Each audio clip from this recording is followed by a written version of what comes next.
this is something that we would want in every Western liberal democracy.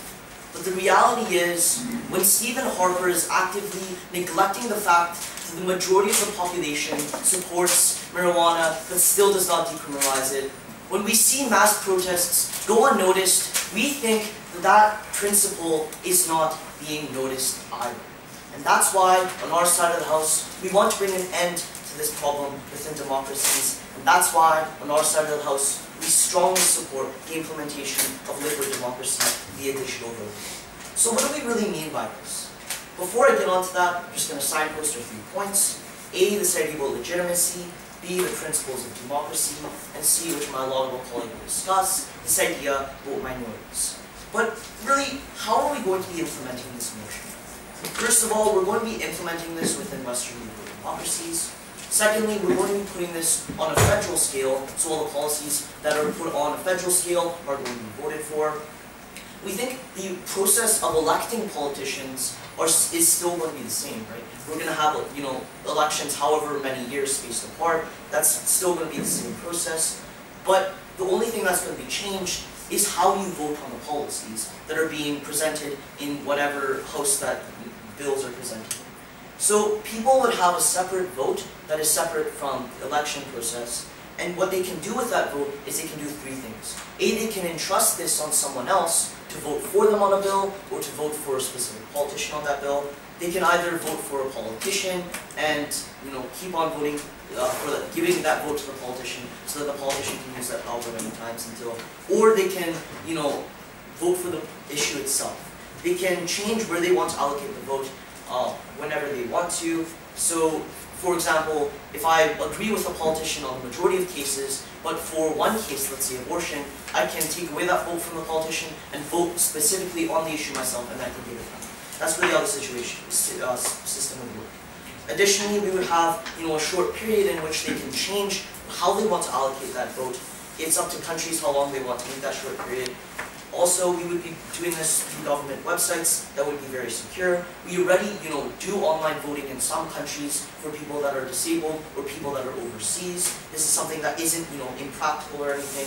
And we would, these motions would still go past to the Senate or judicial court or whatever, safety checks there are.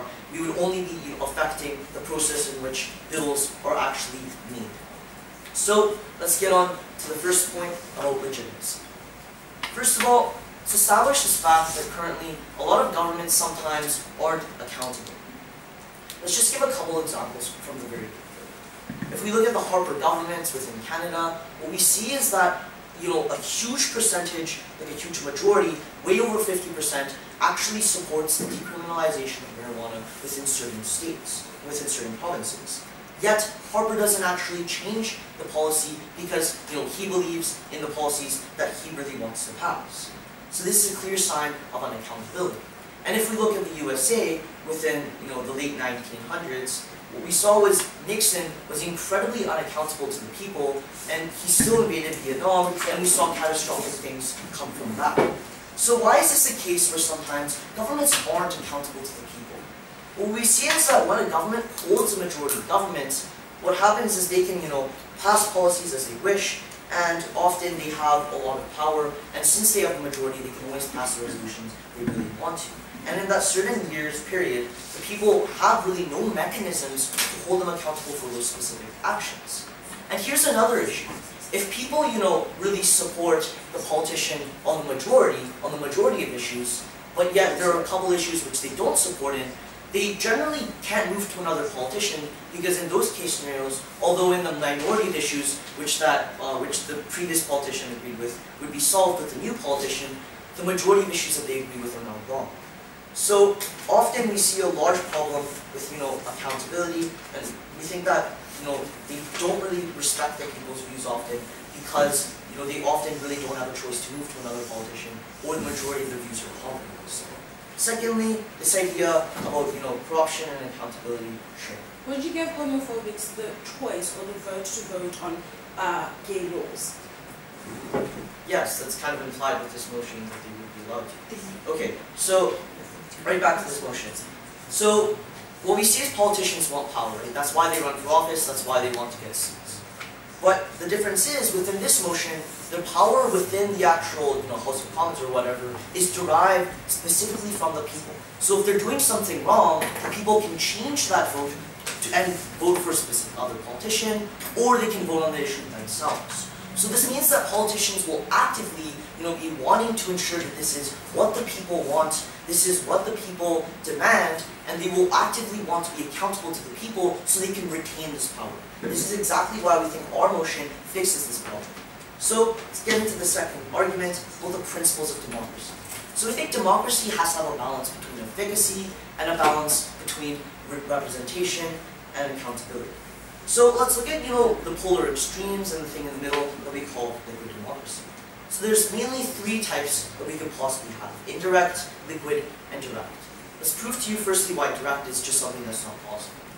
Although if it worked, it would be a great scenario where everyone can have a direct say in the motions. What we would say is that it's nearly impossible within a whole country to be exercising this. Why?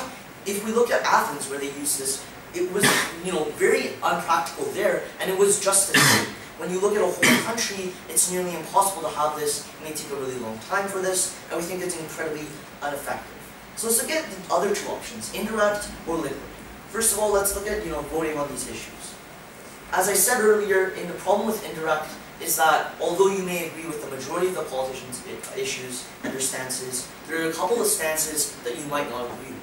And the efficiency of liquid democracy is that although most of the time you don't really need to change your stance from that politician, when you come to a certain issue that you really believe in, you can change and you can vote for that issue.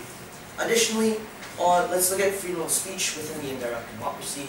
Often we see, freedom of speech exists, people can go out and protest, but often we think that's not, they don't have any way of actually exercising that in a practical manner, but in the liquid democracy they are much more empowered to have the actual practical application of that freedom of speech and be able to actually have a direct say. And ladies and gentlemen, because on our side of the house, we empower the people, we are very proud to empower democracy.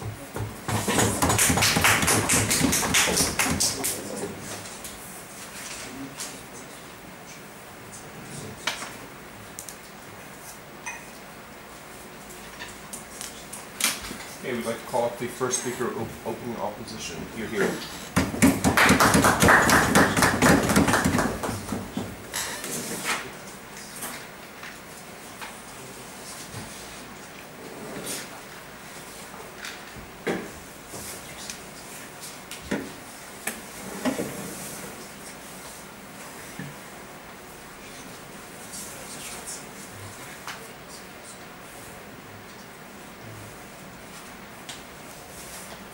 Ladies and gentlemen, from the first speech on side proposition, we didn't receive the legitimacy of actually implementing liquid democracy via a digital system, and secondly, we weren't actually shown the necessity of this digital system. And secondly, I'll be showing you under my rebuttal, firstly, which side best caters to the society and especially the government itself.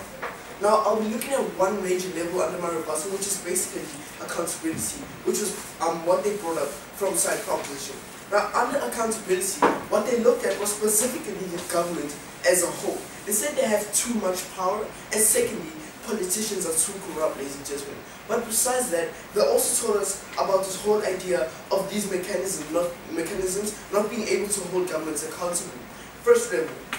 Now, they tell us about government having too much power, but we didn't actually receive any mechanism analysis on how that is actually wrong. Secondly, even if it was wrong, ladies and gentlemen, for a government to actually have power, I'll be showing you basically why it is then legitimate for it to have power. Because firstly, it has to take accountability for its people, and secondly, it has to represent its people rationally. And once the government has the power to do so, legitimate, it simply means that it becomes legitimate and actually caters to society. But secondly, on this whole idea of politicians actually being corrupt and this whole idea of having no mechanisms that can hold government accountable, that is why we have the legislator in democratic countries, ladies and gentlemen.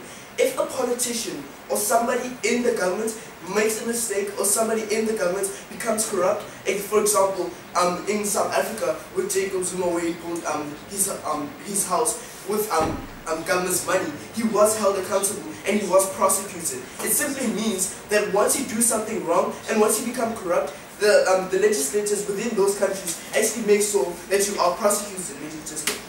Now, coming to a bit of our case, we'll be proving two things. Firstly, how the implementation of liquid democracy slows down and limits the pace of development in countries, and secondly, how implementing the liquid democracy via digital system only demoralizes the principles of truth as a whole. Now, if we can prove those two, ladies and gentlemen, then we win today's debate. Now, we have the yardstick in today's debate, which I'll show you for side opening opposition, which is basically which side best caters to the society. Now, under our case debate, I'll be dealing with firstly how a liquid democracy demoralizes and harms development of these countries, and my second speaker will be showing you how the implementation of a liquid democracy through a digital system specifically harms decisions made in government in these countries. Let's get to my first point, and my thesis here is basically to show you how actually a liquid democracy may be legitimate in this case, but even if it was legitimate, it then has harms which outweigh the benefits. Now, let's look at society's morals in this case, and here we look at what is specifically wrong about a liquid democracy. Even if you were to vote, ladies and gentlemen, within society, even if you pass your vote to someone, if you pass your vote down to someone who's actually informed about a certain policy, it simply means that you still won't change your decision about that policy. For example, legalizing prostitution, ladies and gentlemen, where they tell you, for example, that these people use condoms, these people are safe. It still won't change your decision because of your morals as a person. Now, why is this wrong? How does this then harm democracy, ladies and gentlemen? It simply means that once society sees a government implementing policies that they don't like, it simply makes a society very eager and very eager to actually know more, but which then means that they become that decision becomes harmful in terms of society actually becoming infuriated. Now, what do I mean by this? Once society sees a government that is not rational and not making decisions, it simply means that that government becomes irrational. Yes, Kakya? Then what's inherently wrong of offering that participation to citizens that would actually have their say within a policy that they like? I'll be dealing with that further in my speech. Now, coming to a bit to the second level in my point, I'll look at basically the principles of democracy, which is what they didn't really address. Now, what we tell you is that a liquid democracy specifically limits the representation in democracy. What do I mean by this? Once people actually start voting via digital system, it simply means that not everybody is able to actually accessing this digital system, which is what they didn't address. Now, what is specifically right? What is specifically wrong about this legislation? It means that your government is not representing everybody in that. It's better to get people go to these areas and actually vote and actually ask these people to vote and actually promote democracy as a whole. Which means that, ladies and gentlemen, once you actually limit representation, it means society doesn't actually participate, which is another pillar in democracy. In democracy, ladies and gentlemen. Now, why is participation important to this light? Yes, sir. Okay, so people have accessibility computers like the majority of time within Western liberal democracies, and even if they didn't own a computer, they could just go to like a public library or somewhere to get access to a computer. Do you think people in rural areas would have access to public libraries? Do you think governments would be able to go to these rural areas and waste money on building these facilities with these computers instead of building schools, instead of building hospitals? What's the legitimacy of that? We didn't receive that from side proposition. Now, we showed you that once you limit participation in adjustment, it becomes harmful towards your society. What do I mean by this? It means that firstly, your society is not represented to its fullest. It means that majority of society is only represented, which then means that you don't actually cater to their basic needs of actually providing education and listening to them and listening to what they have to say about a country, which then leads me to this whole point of accountability, which was addressed in their point. once you actually implement this, ladies and gentlemen, once you actually implement such a policy, it means that accountability is then limited. Now, how does this then limit progress in the country? It means that, in conclusion, it means that, ladies and gentlemen, once you then limit participation and representation, you don't actually take accountability and you don't account to your society, and you can't actually be held accountable, because once these people vote, they hold you directly accountable. Now, once you vote via a digital system, you can't actually hold them accountable in terms of actually proposing and supporting a policy. Now, in conclusion, what have I shown you in today's case? I've shown you firstly that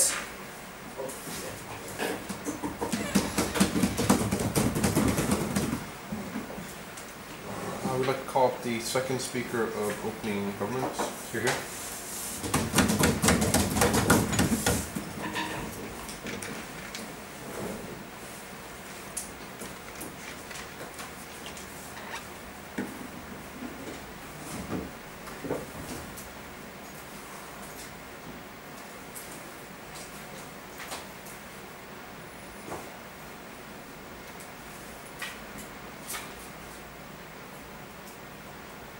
Majority rules. That's a phrase that's often used to describe a democracy. Now, that's pretty true. But we think on our side of the house today, the best democracies can consider the opinions of everyone. The best democracies make compromises and empower all the people, not just the majority. And that's why I'm going to be introducing my third point today of minorities. But first, let's address what side opposition has said in response to our arguments. Now, first of all, they tried to attack our idea of power and corruption, and they kind of said some vague stuff about, we don't think politicians having power is bad, and I think I'm really going to clarify this by pretty much almost adding a bit more to my partner's point, which he didn't get to. So we tell you that the point of democracy, ladies and gentlemen, is to hear people's views no matter what. We tell you this is why we allow extremist parties. This is because we don't actually care, even if people's views might not be, right or something like that. We tell you the fundamental point of democracy is to let people's views no matter what. So I feel I've dealt with that. Then they kind of went next, and they went off on a long tangent where they went off a first premise, which we think was really ridiculous. They firstly said, oh, well, not everyone can have access to digital computers. Really? We define this as a Western liberal democracy. Sorry, we live in the 21st century. We think it's pretty easy for people to have accessibility to computers, to a way, and my partner asked a POI about public libraries, and the only thing they said was, well, they're not going to have them in rural areas. Even if that was true, which it isn't, because we have public libraries in rural areas, we don't think it's that hard for someone to have to, bus 10 minutes to get to another area, which he will have access to because they're public libraries or etc., to vote on something he cares about. And even if we fully accept their claim, and there's, maybe 50 or 20 people that don't have access to computers for some strange reason, we still don't think that makes the harm they're trying to talk about really significant. We think they're really going off and extremizing and dramatizing everything. We limited this to Western liberal democracies. This is the 21st century. I'm going to proceed into my substantive. So minorities. So what happens within the status quo?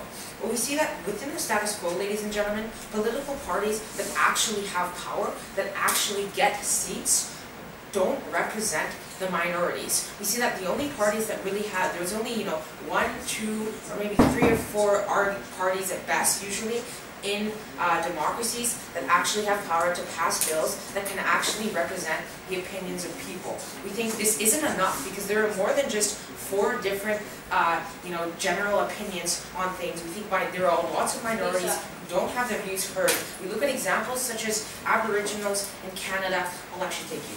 But then when parties manifesto, right, when they implement policies, how's that different from the actual manifesto? How does the vote suddenly change? Because if I vote for the Republicans, I'm going to vote for their policies regardless. Where's the extra representation in Sweden? Okay, I'm going to be developing that further within my case. So you hear a response to that within my case as I proceed. So my base analysis there was that the political parties that actually have power and seats often and generally do not represent the opinions of minorities. So what does that mean for them? Well, minorities are forced to compromise, they're not properly engaged in politics, they're not represented. Well, lots of other people get more accurate representation of their views. Now, because this is inevitable within the current system, the only way to properly solve this, the only way to actually let minorities be engaged in politics, the only way to actually make them feel valued in politics is by allowing them literally represent themselves, which is what we established within our model. We said they can choose to support a particular politician, or they can choose to support themselves. We think if they actually can, make a vote that fully represents, that accurately represents their opinions, that's a good thing. And they're probably going to come up and tell you, well, they're still, minorities, so they still don't have proper voting power, but so they're not going to pass any policies or bills. We tell you, yes, that is true, but we tell you their voices can actually be heard and considered much more in debate, in discourse, because we tell you, while the majority rules, we also have to make compromises and consider minorities, right? Politicians, even majority politicians, try and consider the opinions of other smaller parties and try and make compromises with minorities. The only problem with the even smaller minorities, who don't even have parties within, houses, is that the politicians don't have access to their views. They don't know what they think. And that's why we think, politicians, obviously they don't have voting power to actually pass policies, but their opinions, their accurate opinions, when they support themselves, are going to be implemented into houses, they're going to be implemented into debate, implemented into discourse, and this presents, many benefits besides just maintaining democratic principles. We think they're going to feel more valued, we think they're going to feel more engaged in politics. We look at many problems within these minorities. Because of this often minorities have, increased rates of poverty, they have worse education, they often have higher rates in crime. For example, in the United States of America, or in Canada, Aboriginals represent 2% of the population, but in many, jails, they represent 20%. We think that's really disproportionate. And we think that's a result of their marginalization, a result of them not getting their full say, being marginalized. We think we could end this by incorporating their full views into debate, into discourse, having their views fully and accurately represented. So ultimately, ladies and gentlemen, this resolution aids the minority.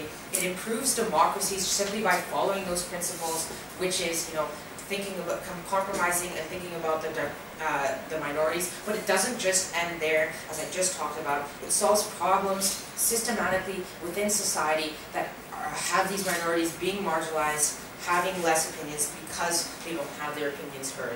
And it's for all of those reasons today, it's because we create the best democracy, the democracy where you truly empower the people, all of the people, that we stand here and we beg to propose.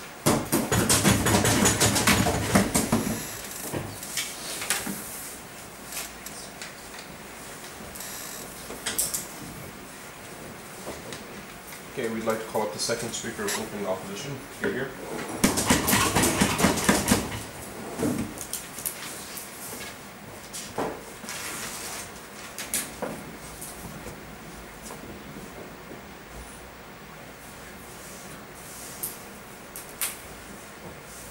We find it very ironic that opening government comes here and tells us that majority rules in democracies, especially Western level of democracies, and then they want society to vote on policies that are going to be passed on the views of the majority and that oppress minorities in such countries. We don't think we value minorities, we don't think we protect them in their policy. We think we do much better at that in status quo, where there's a balance between the views of both the majority as well as the minorities in these countries, right? In terms of my rebuttal, I'll flag the point of minorities and how we protect those in my positive matter, and then I'll also flag this whole issue of legitimacy as well as how we actually value the principles of democracy under that, right? So let's go into my issue of contention here. And I'll show you how implementation of a liquid democracy through digital voting harms decision making in these very countries, right? And my thesis here is that under any circumstance, democracy is supposed to ensure that there is balance between the needs of every citizen. That includes both majorities as well as minorities, right? But why won't this policy work in specific, right? And we tell you here firstly that they base this in Western liberal democracies. So what are we talking about here? And this is where we do the government's job for them, right? We're talking about states where there's a large emphasis on freedoms and there's a large emphasis on majority and how the majority is supposed to be living, and there's actually less emphasis on things like minority policies and policies that protect minorities. We already see that in countries like America, we already see that in countries like Canada, like they said, right? But what do we see here with the policy? We think that what's important with this is that firstly, you give more power to the people, right? And here we tell you that in a democracy, when the government is actually elected, it's supposed to represent the people and ensure that the views across the board of all the citizens actually valued, right? But what do you do with their policy? You allow them to vote on federal issues and policies, but what further happens is that most of those votes go to the majority of the citizens. So assuming that it's a policy that the majority wants and it still oppresses the minority, it will be passed anyway because it's what the majority wants and the government has no say in that. But what happens in status quo is that there's a compromise and there's a system of compromising between both values of the minority as well as the majority. So what the government does then is that it ensures that what the majority wants gets, but also minorities in those very countries are actually protected, right? And here we tell you that when you implement a policy, you give more power to the people, and that's unjustified, right? But before I continue, yes sir. Okay, so that's idealistically what politicians would do.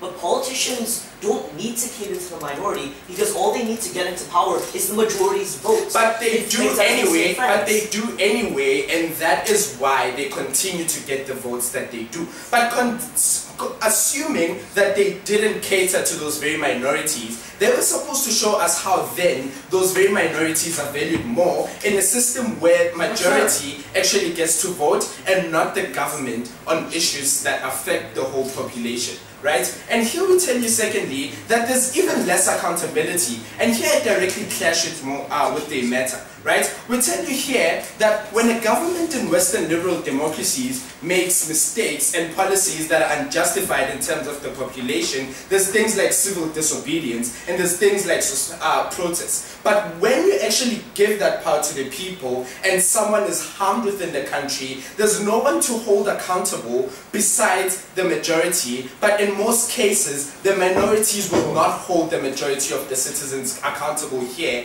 because it's the people that vote for these policies and not the government, right? We think there's no equal balance and there's no sort of accountability in these very countries. We think in fact you worsen the state of democracies in Western liberal democracies, right? But we think here how we better cater to minorities now in status quo, like I've told you, is that government implements laws that actually ensure that there's a balance between the views of the minorities and the views of the majorities. What we wanted them to tell us is how that is actually failing in status quo and how that is not going to work in the future, right? And here we haven't gotten any analysis on how that works best, right? And my second level of analysis here is that the other mistake they made is that Western liberal democracies are actually medium governments, right? And here what I mean is that we're talking about governments that allow freedoms to their people but also have certain limitations in terms of things that harm those very citizens.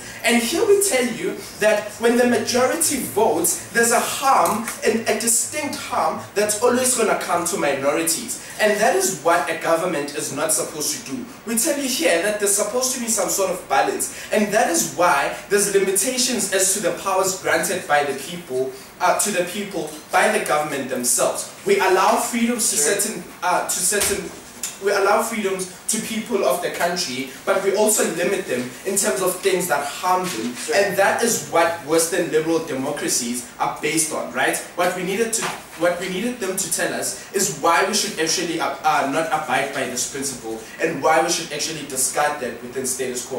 But before I continue, I'll take another one. Okay, so the thing with this motion is that people cannot go to the House of Commons and say, we want a new motion that says we can kill Aboriginals. The thing is, they can only vote on issues that are brought up by politicians, so they can't necessarily do extremist policies. And that is the next level of analysis, and thank you for that point. And here we tell you that no matter how informed you are, there's always a certain bias that you're going to have in making your decision. And here we tell you that people make decisions based on their views and their opinions, no matter how informed you are about the topic. So even if you feel that you have enough information, you will vote according to what you think and what you want as a person. And that is why we cannot allow people to have votes based on what they want. We tell you here that the government is the best actor to make decisions on a federal scale and not have things like digital voting and liquid democracies. So what have I shown you here? I've shown you firstly that the policy would not work in Western liberal democracies because of the nature of those very countries. But I tell you next that these countries, the decision making in these countries is actually detrimented because of the majority and how policies are going to be largely based on the majority's views. And that is why we still oppose this motion.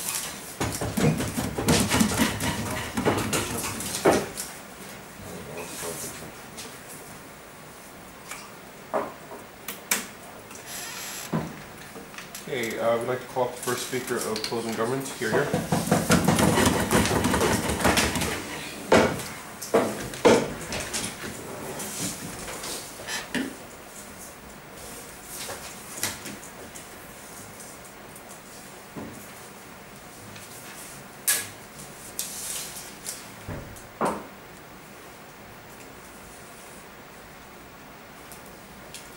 We see that this far, government has shown you that with the motion that's at hand, proportionality and proper representation and participation is better achieved with the mechanism that has been put thus far.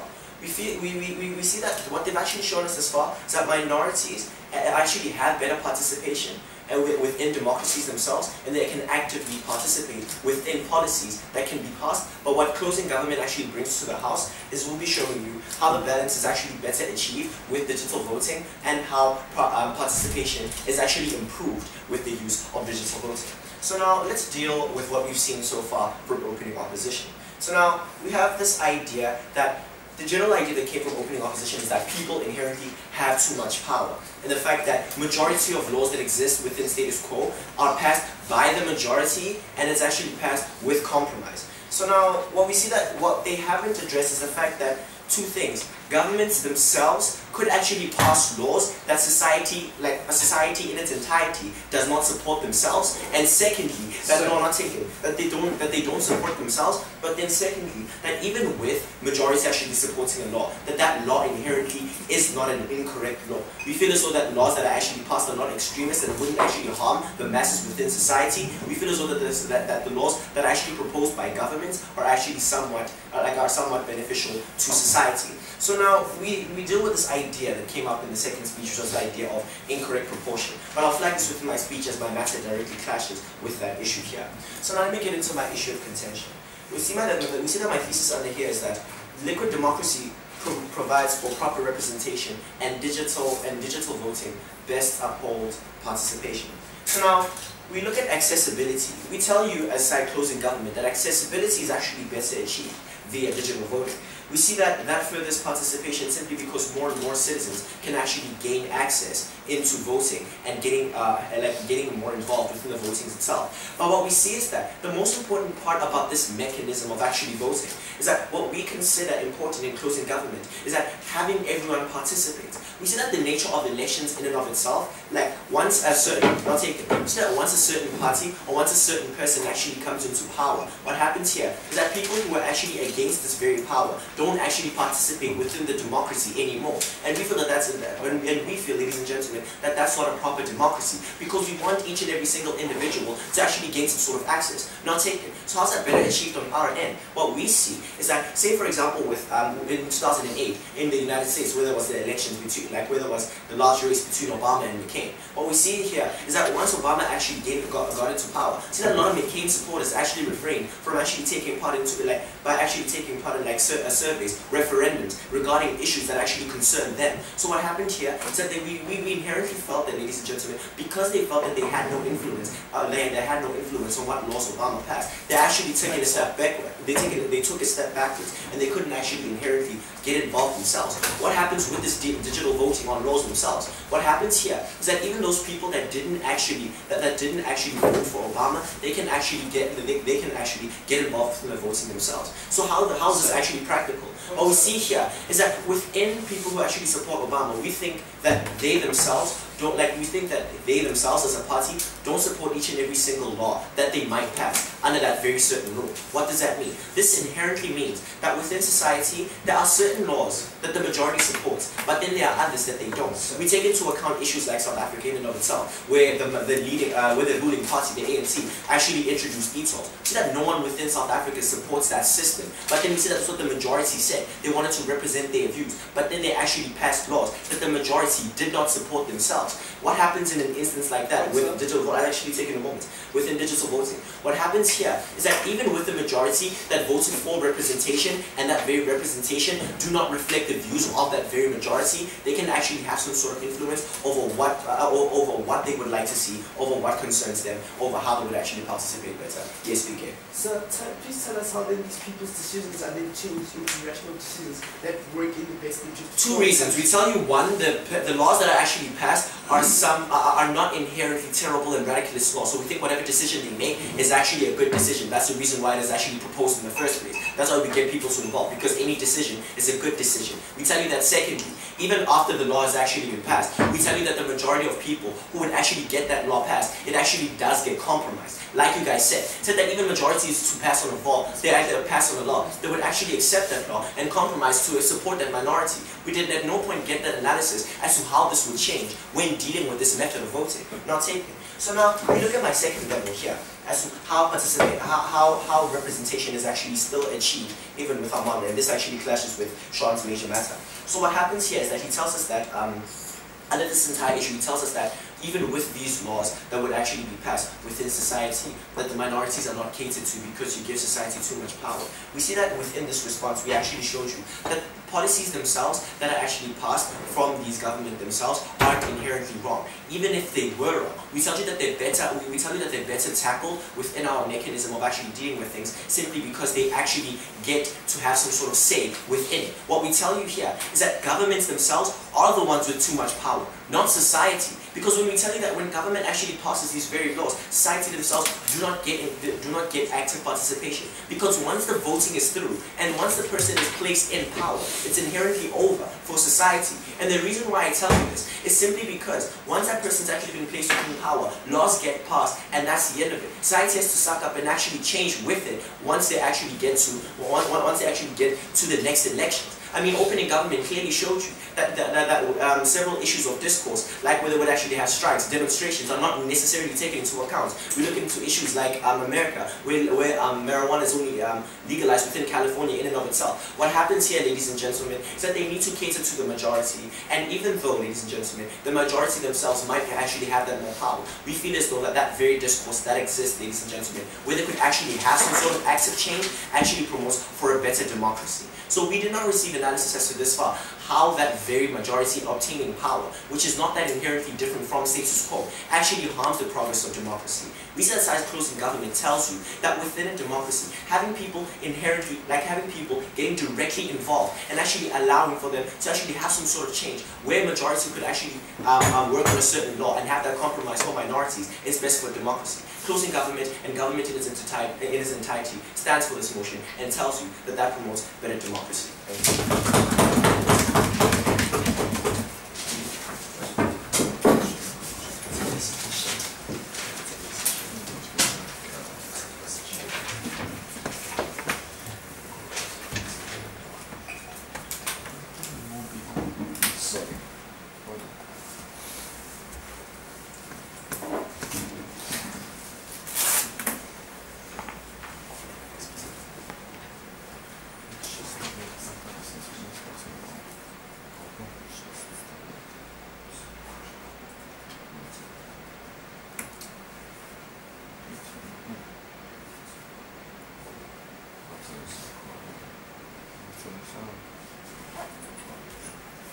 Two statements for this batch. Firstly, governments are not there to do what people want. Governments are there to do what's best for the people. And we tell you today that people don't always know what's best for them. That's why they want marijuana to be legalized. It's not good for their health. But secondly, we tell you that the whole basis of participation for the second branch of this House is just flawed. Because the most important part about passing laws or voting for a law is when it gets passed. So even if minorities do participate in the voting, because they're a minority, the law is never passed for their favor or in their favor. So what matters, even if they do participate, if it doesn't change the fact that the law doesn't work in their favor?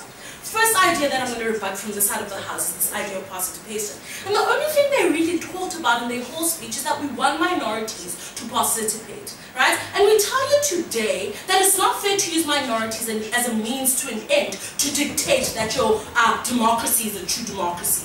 Why do we tell you this? We tell you that one, like I said, the most important part of voting for a law is making sure that after voting, it is at least passed as a law. We tell you that in their society, it's never passed as a law because 15% versus 90% doesn't mean the law is passed. But secondly, we tell you that minorities don't want to participate in your world because they already have the stigma that they are a minority and whatever decision they make doesn't really matter. So they needed to show us that minorities will buy in looking at the fact that they already think that they never have a say or they say it's never important. But secondly, that when they do buy in, they will make decisions that make them happy. Right? We'll bring you four distinct extensions in today's debate. Firstly, let's look at the second idea of do they enhance or demoralize the pillars of democracy? Right? And I'll tell you each and every extension as I get there to avoid wasting time. So here they tell us that democracy is by the people, for the people, by the people.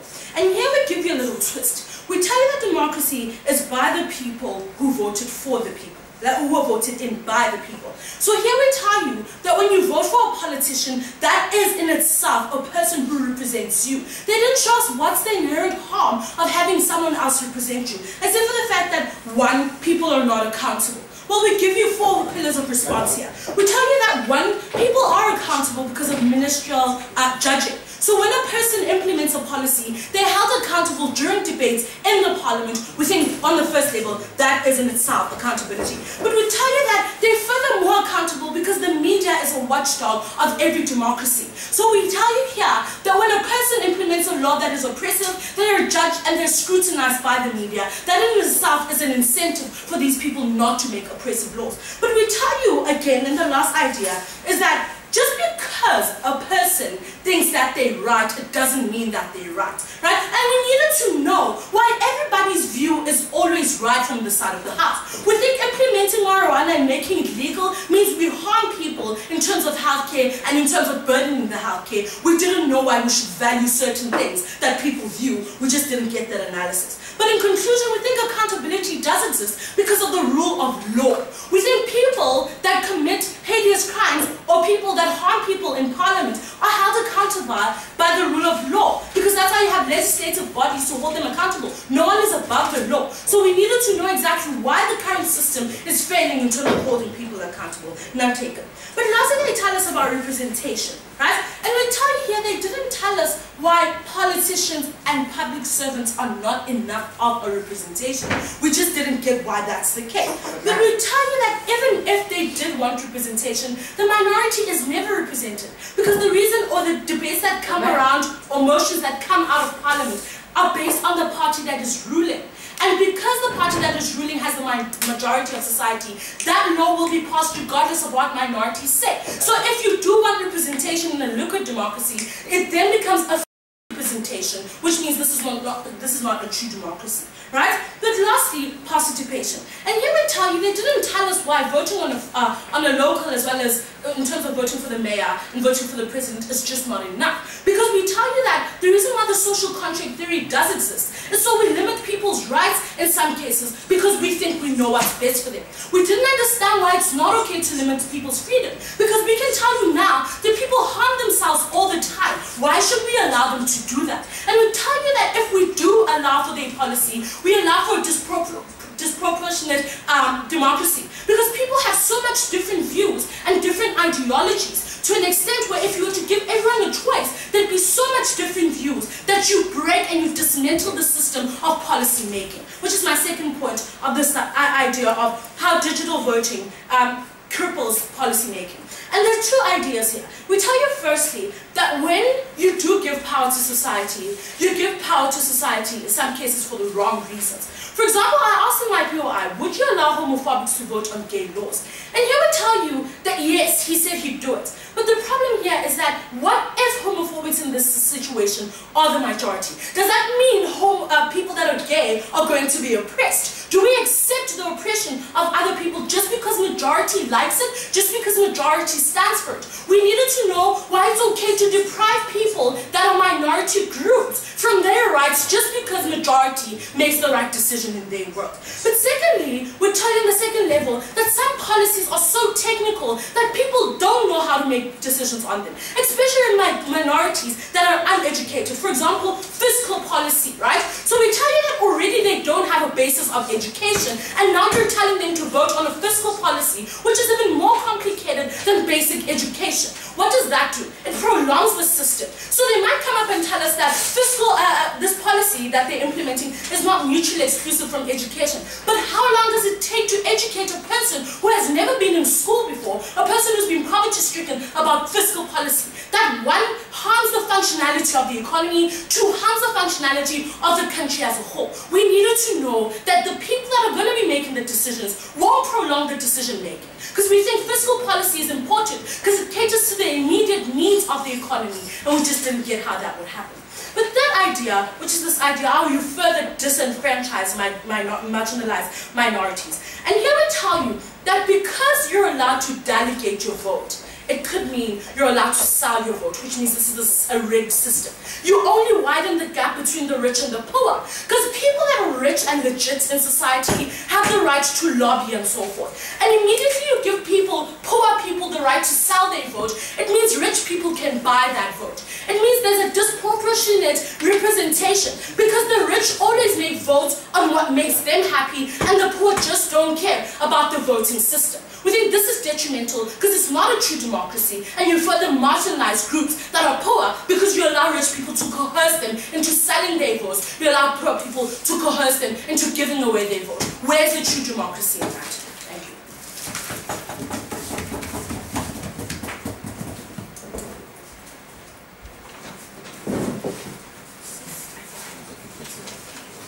Okay, we'd like to call up the last speaker from the proposition bench. Here.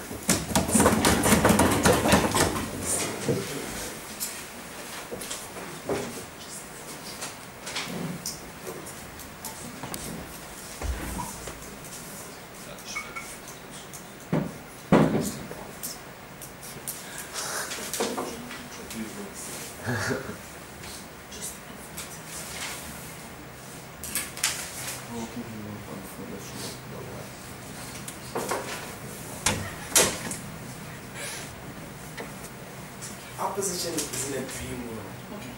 They have to come back to reality. Within status quo, people do not, and I've never in my life heard a person say that they voted for a candidate because that candidate is perfect, ladies and gentlemen. We tell you that majority and minority have views that they stand together on, ladies and gentlemen. That's why we're actually implementing this policy in the first place. That's why we're analyzing this debate using one simple clash. Whether or not this is the right thing, to do. That is the legitimacy, ladies and gentlemen. So, firstly, one thing that they tell us from this bench, ladies and gentlemen, they tell us that this slows down and limits democracy.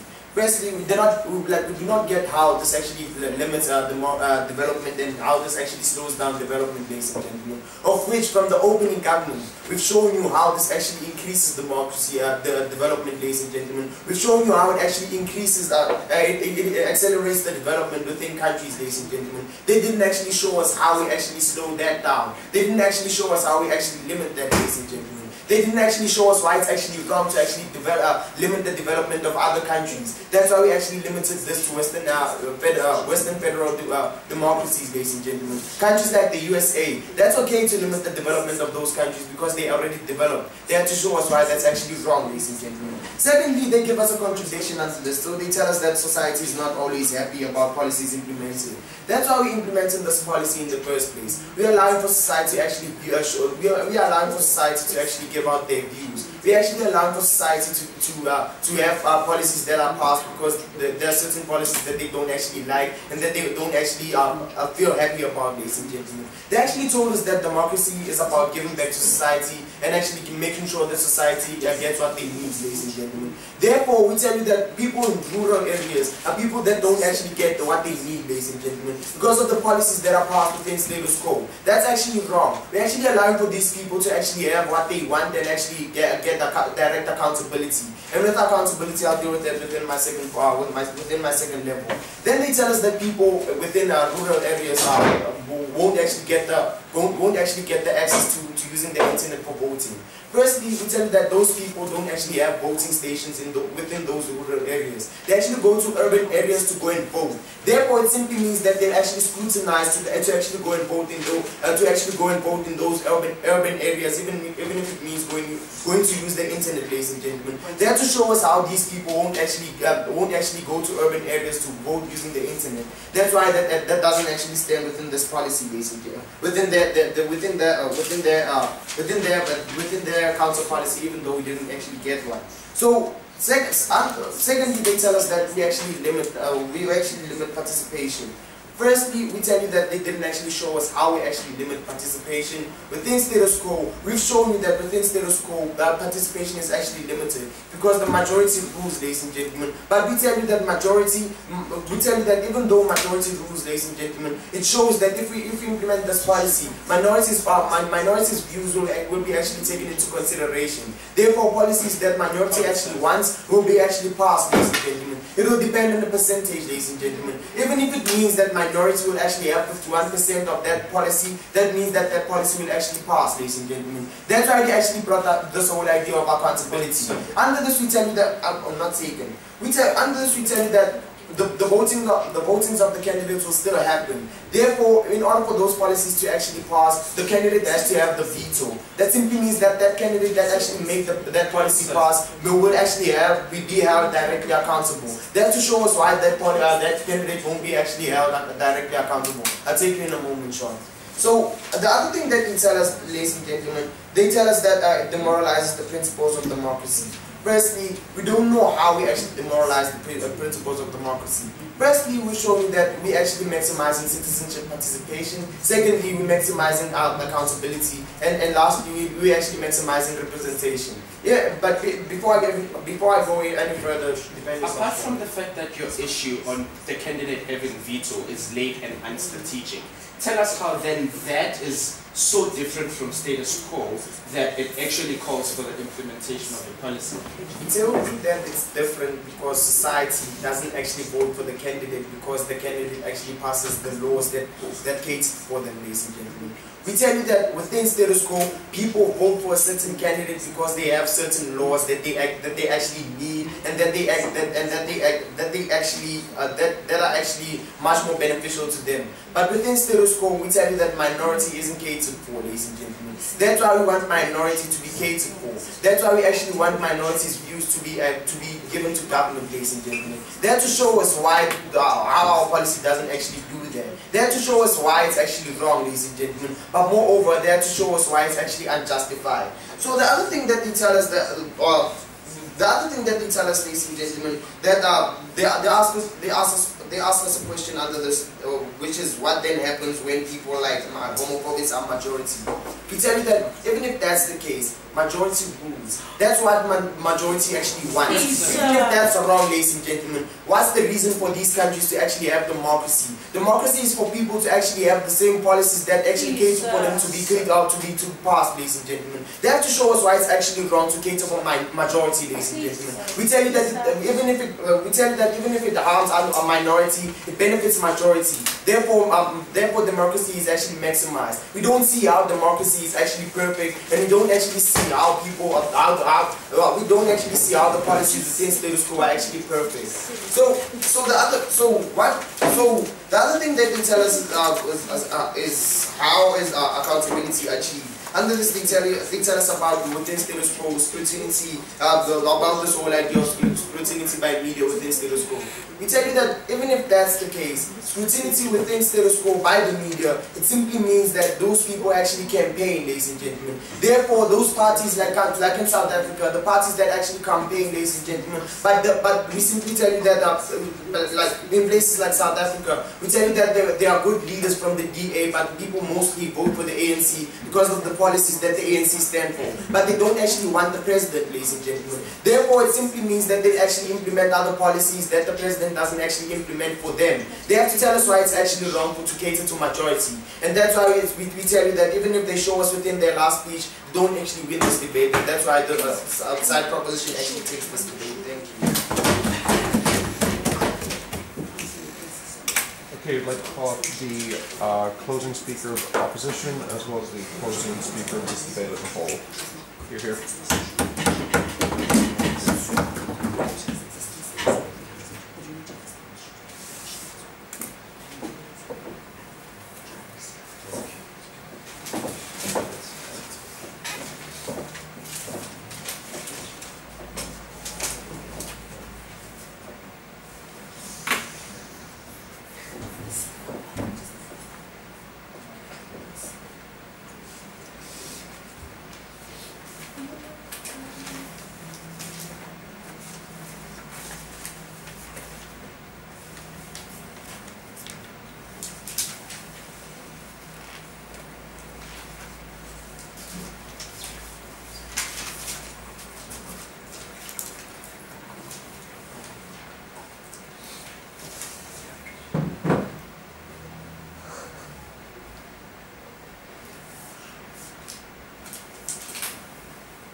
And I quote, ladies and gentlemen, what the last speaker from side closing government said is that, well, even if homophobics are the majority, it's still okay to implement their opinions and views because, well, that's still democracy. Ladies and gentlemen, that completely kills the whole stance of side government in today's debate, right? We think that it contradicts the whole stance of the protection of minorities themselves if they themselves say it's okay to enforce biased views of other individuals on other people.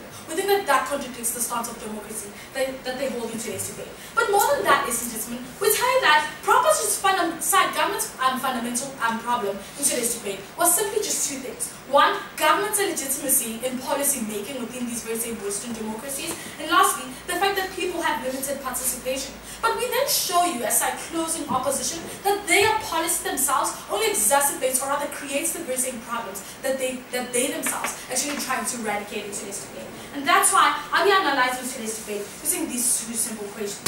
Firstly, I'll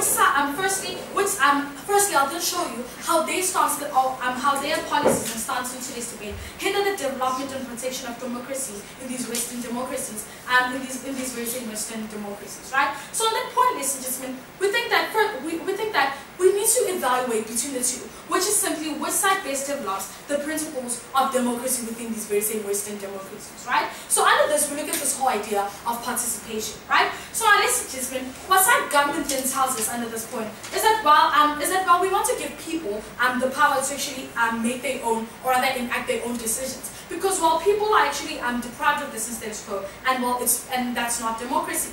But now, ladies and gentlemen, we've told you that one, government already has the legal mandate to actually make decisions in behalf of people, because that's what government is for. When people themselves don't make rational decisions, government is then the body that's actually there within status quo, sit down, sir, to then make those decisions in behalf of status quo. In behalf of its very same people. We tell that, ladies and gentlemen, in democracies, when government is elected, already people then limit their own rights in which they can actually enact their own opinions, right? Within this, in which they can actually enact their own own opinions, right? Within that, this power generally goes to government, and then government this power generally goes to government because government is therefore to actually act on behalf of these very same people.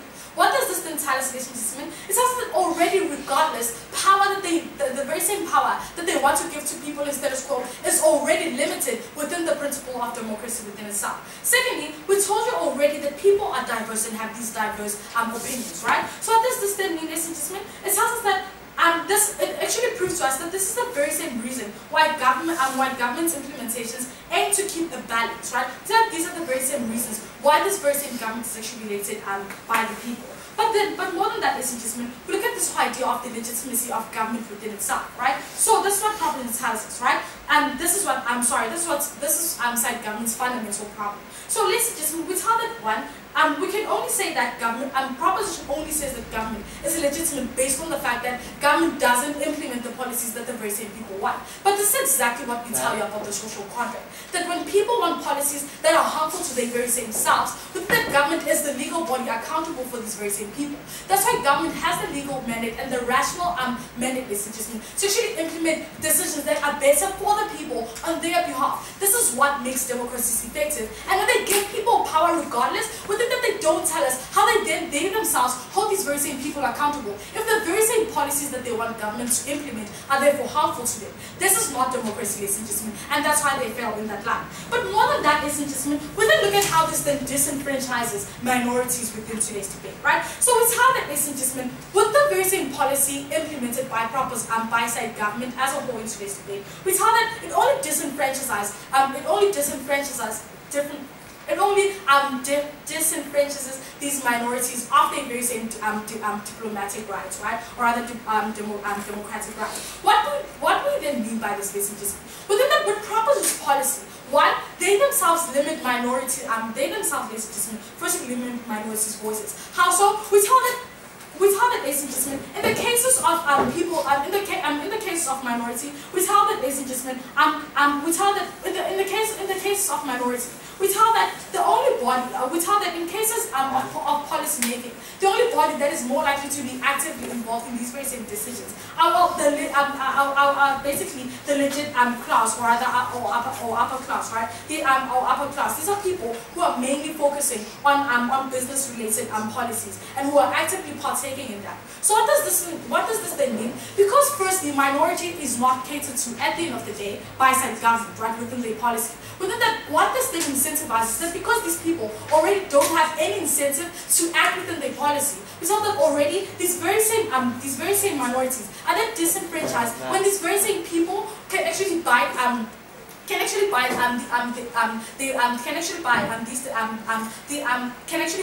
votes from these very same minorities at the end of the day, right? So what does this then mean, ladies and gentlemen? It says that one, the very same minority that they try to protect in today's debate is deprived the right to vote, right? But more than that, we tell that, ladies and gentlemen, they still don't vote regardless because the core of their problems is things such as food, shelter, ladies and gentlemen, and as a result, they therefore lose interest because within Proposition's policy, they still not catered to at the end of the day, right? So what does this then tell us, ladies and gentlemen? That minority within propositions that I'll take in a moment, within side government's policy is still not catered to at the end of the day, and they still don't participate because one, they lack interest within these very same policy making decisions, and secondly, ladies and gentlemen, well, they practically sell their votes to the people of the very same upper class within this debate themselves. Yes, how is so since you've told us that our policy actually infringes on minority, in order for you to win this debate, you have to show us that status quo doesn't actually infringe on minority. Exactly so. It's not within status quo when people actually stand out and go to government and actually protest because government is not doing enough to cater to them, within that allows minority